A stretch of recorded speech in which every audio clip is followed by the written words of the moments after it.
రంగారెడ్డి జిల్లా Shankarpally police station పరిధిలో పెండ్లి జరగాల్సిన ఓ ఇంట్లో భారీ చోరీ జరిగింది. స్థానిక మున్సిపల్ కౌన్సిలర్ పార్షి రాధా కూతురి పెళ్లి మరో 2 రోజుల్లో జరగాల్సి ఉండగా పెండ్లి కోసం ఇటీవల కొన్న 133 తులాల బంగారు ఆభరణాలు, 80 తులాల వెండి, 2.5 లక్షల నగదు కనిపించకుండా పోయింది. ఆదివారం కుటుంబ సభ్యులు, బంధువులంతా హల్దీ, మెహందీ కార్యక్రమాల్లో బిజీగా ఉండగా ఈ ఘటన జరిగింది. బీరువాలో దాచిన నగలు కనిపించకపోవడంతో పోలీసులకు సమాచారం అందించారు బాధితులు. ఘటనా స్థలాన్ని పరిశీలించిన ఏసీపీ రమణ గౌడ్ క్లూస్ టీంను రప్పించి వేలిముద్రలను సేకరించారు. నగలు పెట్టిన గదిలోనికి ఎవరెవరు వెళ్లారనే విషయాలను ఆరా తీశారు.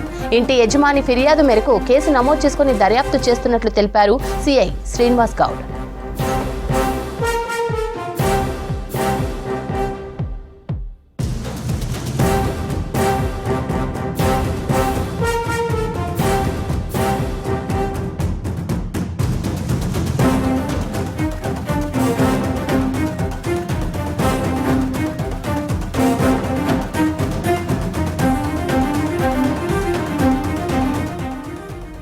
రంగారెడ్డి జిల్లా శంకర్పల్లి పోలీస్ స్టేషన్ పరిధిలో పెండ్లి జరగాల్సిన ఓ ఇంట్లో భారీ చోరీ జరిగింది.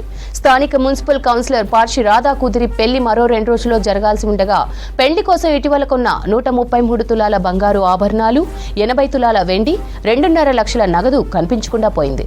ఆదివారం కుటుంబ సభ్యులు, బంధువులంతా హల్దీ, మెహందీ కార్యక్రమాల్లో బిజీగా ఉండగా ఈ ఘటన జరిగింది. బీరువాలో దాచిన నగలు కనిపించకపోవడంతో పోలీసులకు సమాచారం అందించారు బాధితులు. ఘటనా స్థలాన్ని పరిశీలించిన ఏసీపీ రమణ గౌడ్ క్లూస్ టీంను రప్పించి వేలిముద్రలను సేకరించారు. నగలు పెట్టిన గదిలోనికి ఎవరెవరు వెళ్లారనే విషయాలను ఆరా తీశారు. ఇంటి యజమాని ఫిర్యాదు మేరకు కేసు నమోదు చేసుకుని దర్యాప్తు చేస్తున్నట్లు తెలిపారు సిఐ శ్రీనివాస్ గౌడ్.